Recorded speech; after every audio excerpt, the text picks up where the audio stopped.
Wir verlassen nun Buchara in Richtung unseres abschließenden Reiseziels Samarkand und nutzen dabei noch die Gelegenheit zu einem Stopp in der 2000 Jahre alten Stadt Charisabs. Unsere Koffer werden diesmal dankenswerterweise von einem originellen Gefährt aus der Altstadt kutschiert, sodass wir den für unsere kleine Gruppe sehr geräumigen Bus bequem erreichen. Für die rund 270 Kilometer lange Strecke benötigen wir den größten Teil des Vormittags und schließlich nähern wir uns einer der vielen Sehenswürdigkeiten der Stadt, der Kok Gumbas Moschee, was keineswegs überraschend blaue Kuppel bedeutet.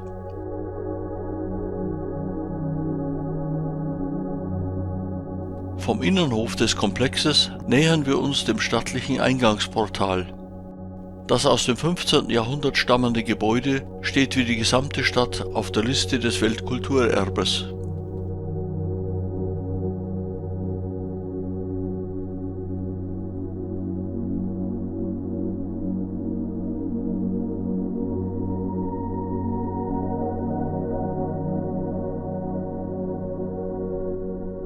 Das direkt gegenüber befindliche Schamseddin-Kulal-Mausoleum ist eines von vielen prachtvollen Gebäuden aus der Regierungszeit Amir Temurs, der 1336 in dieser Stadt geboren wurde. Er ließ das Mausoleum zu Ehren seines spirituellen Lehrers und Mentors Schamseddin Kulal erbauen.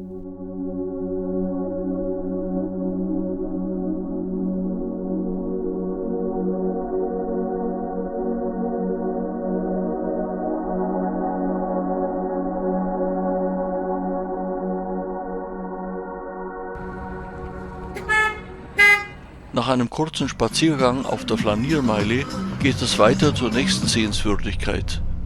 Von Temurs Palast Oksaroy, der Samarkand zur Hauptstadt seines Reiches ausbauen wollte, sind heute nur noch Ruinen erhalten. Zu bestaunen sind hier vor allem die Reste der 38 Meter hohen Pylone des ehemaligen Portals. Auf dem ursprünglichen Palastgelände wurde eine Kolossalstatue von Temur auf einem hohen Sockel errichtet.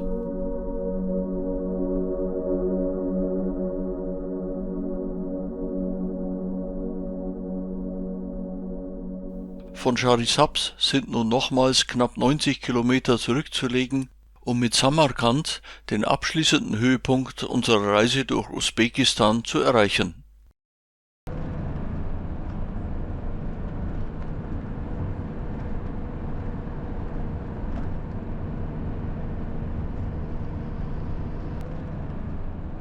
Kurz vor Sonnenuntergang haben wir es schließlich geschafft und wir beziehen in gespannter Vorerwartung auf den Folgetag unser elegantes Stadthotel. Die letzte Besichtigungstour unserer Reise beginnt am Hotel, folgt einer wunderbaren Platanenallee und führt als erstes zu einem der bedeutendsten Bauwerke der Stadt, dem Gur-Emir-Mausoleum oder Grab des Herrschers. Nach dem Besuch mehrerer Mausoleen sehen wir nun erstmals die Grabstätte der zentralen Figur Amir Temur und seiner Familie. Den Haupteingang zum Mausoleumskomplex bildet ein 12 Meter hoher, reich verzierter Torbogen.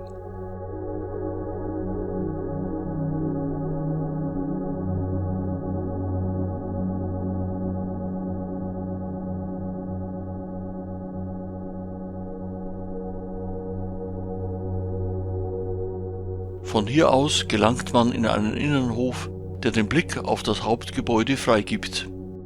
Dominantes Zentrum der Anlage ist eine 13 Meter hohe melonenförmige Kuppel, deren 64 gleichmäßig verteilte Rippen aus glasierten Fliesen jeweils für ein Lebensjahr Mohammeds stehen sollen. Von den ursprünglich 4 Minaretten, welche einst an den Ecken des Innenhofs standen, sind noch 2 erhalten.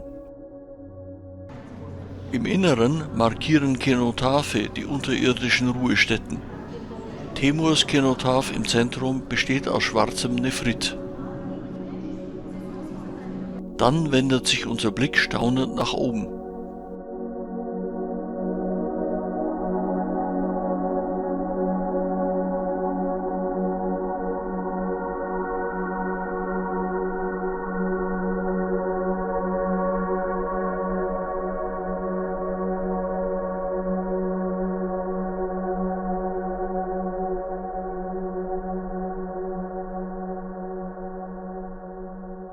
Nochmals blicken wir auf das erstaunliche Ensemble zurück, bevor wir uns auf den Weg machen, um in das Zentrum der Stadt mit seiner absoluten Top-Sehenswürdigkeit, dem Registanplatz, zu gelangen. Schon während der Anfahrt erahnen wir, welches architektonische Highlight uns hier erwartet. Der erste Blick auf das weltweit einmalige Ensemble, bestehend aus 3 rechtwinklig zueinander angeordneten Medressen, begeistert alle Besucher gleichermaßen. Sie entstanden nacheinander zwischen dem 15. und 17. Jahrhundert und waren islamische Hochschulen für die Söhne reicher Familien. Zur linken Hand befindet sich das älteste der 3 Bauwerke, die Ulugh-Bek-Medresse aus dem 15. Jahrhundert. Durch das reich verzierte Eingangsportal erreicht man den Innenhof, umgeben von 48 zweigeschossigen Zimmern, in denen die Studenten einst wohnten.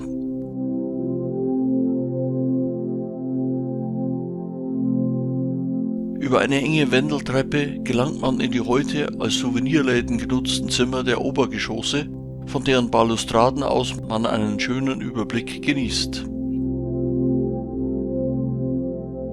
Die unteren Zimmer waren für das Studium, die oberen für die Ruhe bestimmt.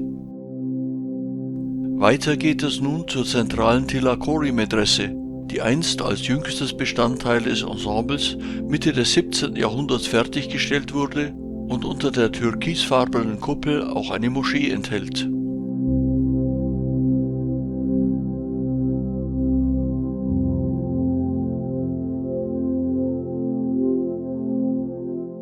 Auch hier gelangt man durch das majestätische Portal zunächst in einen Innenhof, welcher zu der auf der linken Seite gelegenen Moschee führt. Tilakori bedeutet mit Gold ausgeschmückt, was schon beim ersten Blick auf die Innenausstattung verständlich wird.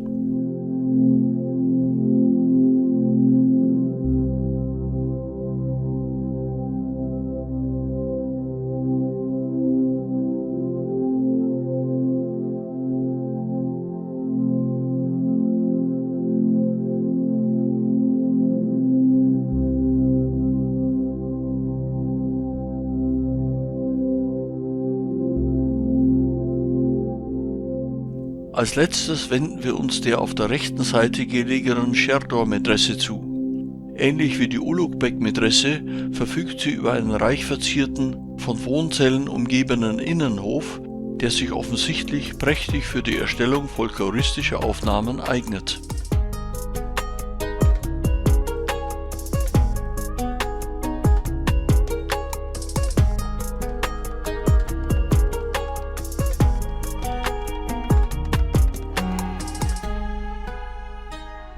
Ohne mehrfaches Umdrehen ist das Verlassen dieses eindrucksvollen Geländes schlicht unmöglich. Nur eine kurze Fahrtstrecke trennt uns im Anschluss von der nahegelegenen Bibi-Kanu-Moschee, im 15. Jahrhundert eine der größten und prächtigsten Gebäude der islamischen Welt. Nachdem im 20. Jahrhundert nur noch Ruinen erhalten waren, wurden Teile des einstigen Bauwerks inzwischen wieder rekonstruiert.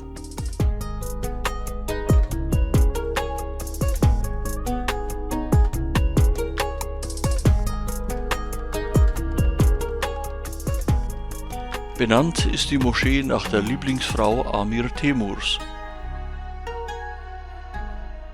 Über eine wundervoll begrünte Fußgängerstraße geht es anschließend wieder zu unserem Bus zurück, denn es steht nun eine etwas längere Fahrt in die Außenbereiche der Stadt an. Hier erreichen wir eine wissenschaftlich-historische Besonderheit, das Ulugh-Bek-Observatorium. Mirza Ulugh-Bek war nicht nur Gründer der ältesten Medresse des Registan-Ensembles, sondern auch Wissenschaftler und Astronom. Um dessen Wirken nachvollziehen zu können, besuchen wir zunächst ein Museum, in dem ein Modell des von ihm im 15. Jahrhundert erstellten Observatoriums ausgestellt ist. Es enthält einen Sextanten mit einem Radius von 40 Metern, mit dessen Hilfe er die Länge des siderischen Jahres mit einer Abweichung von weniger als einer Minute zu berechnen vermochte. Von dem damaligen Observatorium sind heute noch die Grundmauern sowie der unterirdische Teil des Sextanten erhalten.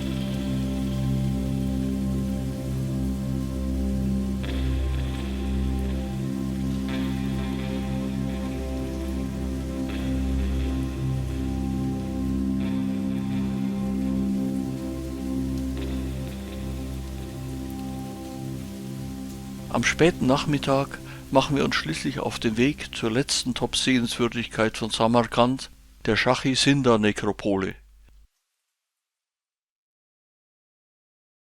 Eine steile Treppe führt hinauf zu einem weltweit wohl einmaligen Ensemble von mehr als 20 Mausoleen, die im Laufe von 9 Jahrhunderten entstanden. Die Bilder mögen hier für sich sprechen.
Nach einem langen Besichtigungstag haben wir uns ein stärkendes Abendessen mehr als verdient, denn als abschließenden Höhepunkt fahren wir nochmals in die Innenstadt, um die fantastische Atmosphäre auf dem nächtlich beleuchteten Registanplatz in uns aufnehmen zu können.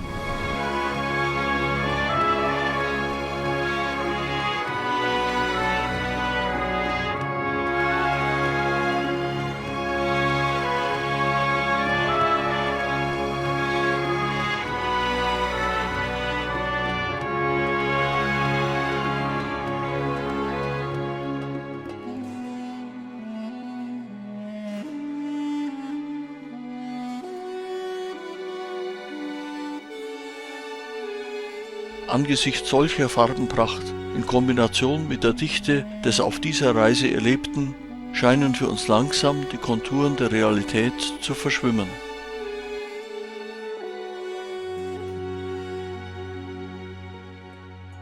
Wir lassen daher die Bilder einer fantastischen Reise vor unserem Abflug am nächsten Tag nochmals an unserem inneren Auge vorüberziehen.